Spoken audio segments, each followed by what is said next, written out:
Magandang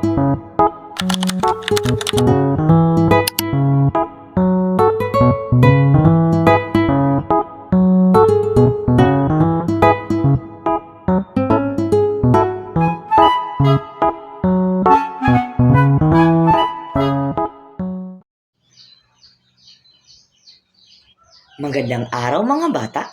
Ako nga pala si Ginoong Richie Umboy, ang inyong guro sa araw na ito. At samahan niyo ako sa makabuluhang aralin sa edukasyon sa pagpapakatao. Pero bago yan, ating munang sagutin ang isang katanungan na ito. Handa na ba kayo? Mabuti kung ganun. Ano ang ginawa ng inyong pamilya upang makatulong sa kapwa? Yes, Grace?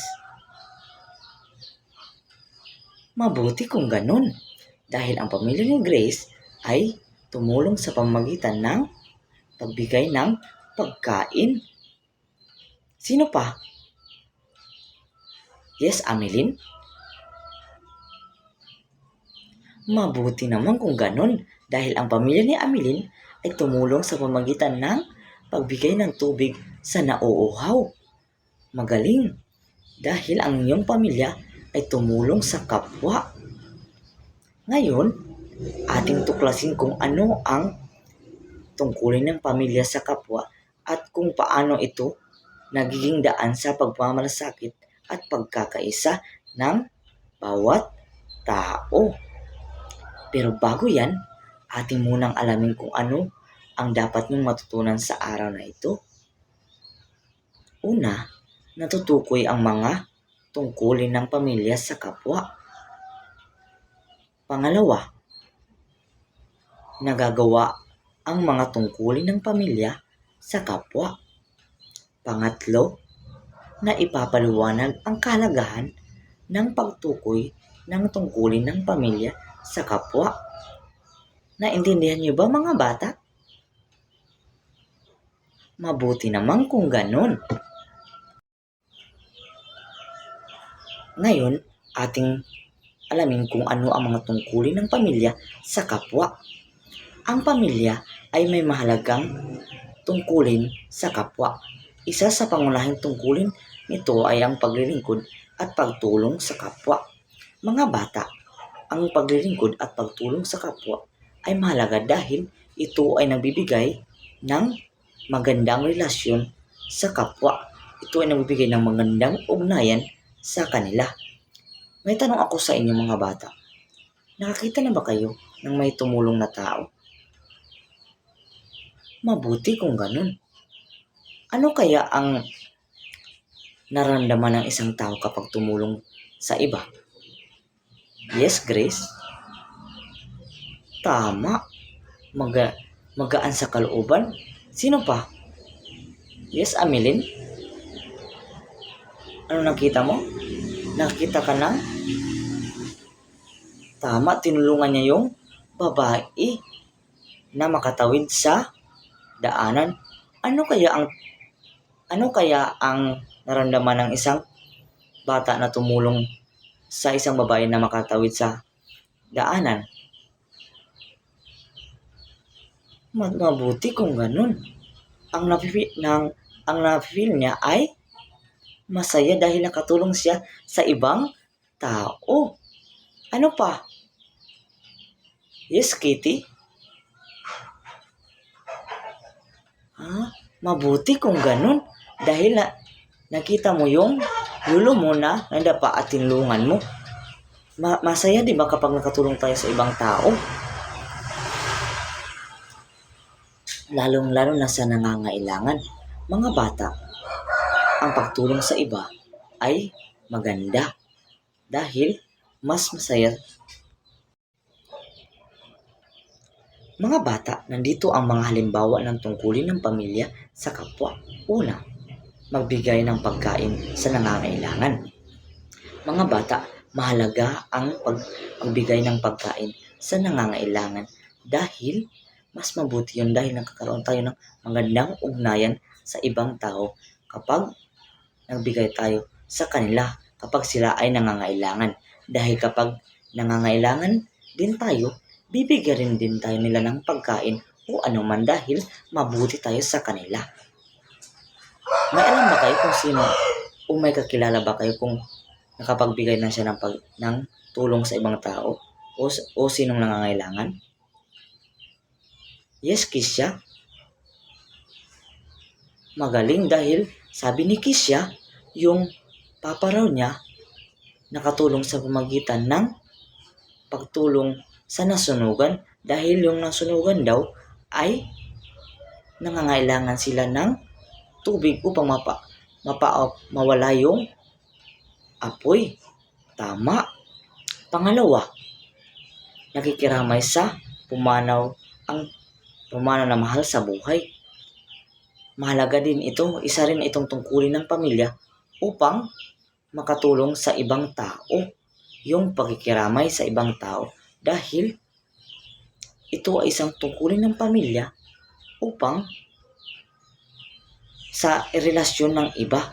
Dahil kapag namatayan tayo, kailangan din natin ng mga tumutulong na tao o nakikiramay sa atin, dahil yung kapag namatayan tayo, may mga tao dapat upang magaan yung sa ating kalooban. Dahil kapag namatayan tayo, yung kapag walang nakiramay, wala rin Pangatlo ay nagtuturo o gumagabay sa mga batang ulila. Mga bata, ito rin ay isang tungkulin ng pamilya sa kapwa, yung gumagabay tayo sa mga batang ulila dahil para mapunta sila sa tamang landas.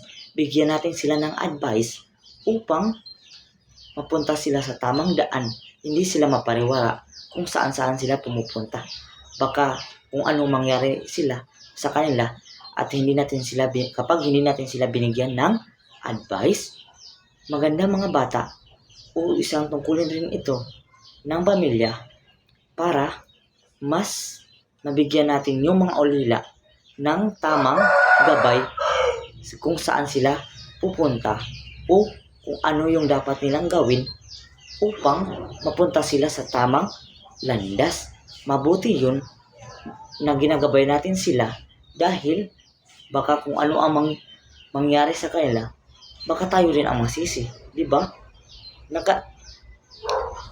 Na-try na nyo ba ng mga bata kung kapag nakapagbigay tayo ng advice sa iba? Yes, Grace?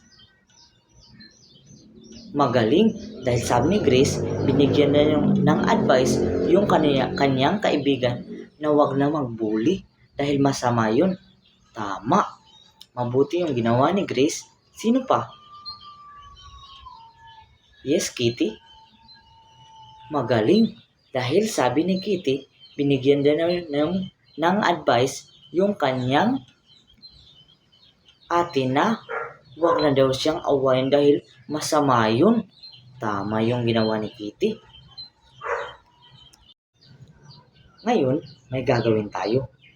Mga bata, isipin nyo kung ano ang magagawa ng inyong pamilya upang makatulong sa kapwa ngayong linggo.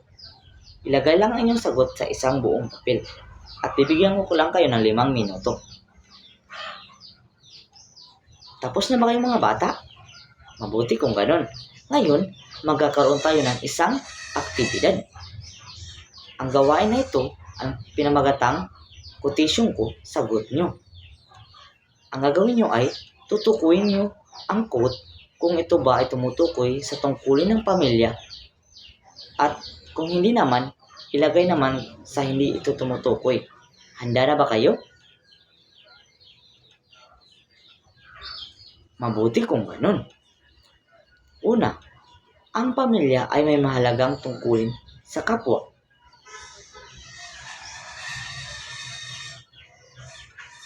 Tama. Pangalawa, ang pagtulong ay hindi lamang responsibilidad kundi isang paraan.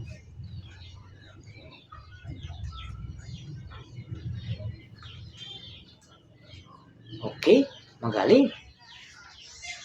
Mabuti dahil alam niyo na kung ano ang mga tungkulin ng pamilya sa kapwa. Mga bata, Naintindihan niyo ba ang ating aralin ngayon? Mabuti naman kung ganun.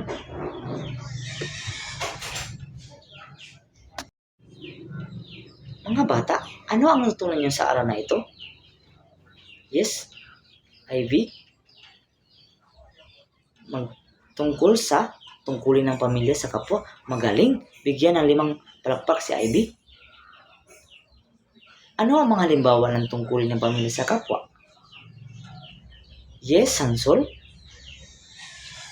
Bigay ng pagkain sa nangangailangan. Tama. Ano pa? Yes, Shahara. Magbigay ng gabay. Magaling. Sino pa? Yes, Mary Apple. Tama. Magbigay ng oras sa nangangailangan. Tama yun. Magaling mga bata. Kaya ngayon, ang hamon ko sa inyo ay magtulungan bilang pamilya upang gumawa ng mabuti sa inyong kapwa. Ngayon, ibahagi nyo sa inyong pamilya ang natutunan nyo sa araw na ito. Nagkakaintindihan ba tayo mga bata? Magaling. Maraming salamat mga bata. Tandaan nyo, ang maliit na pagtulong ay may malaking epekto. Hanggang sa sunod na aralin. Paalam!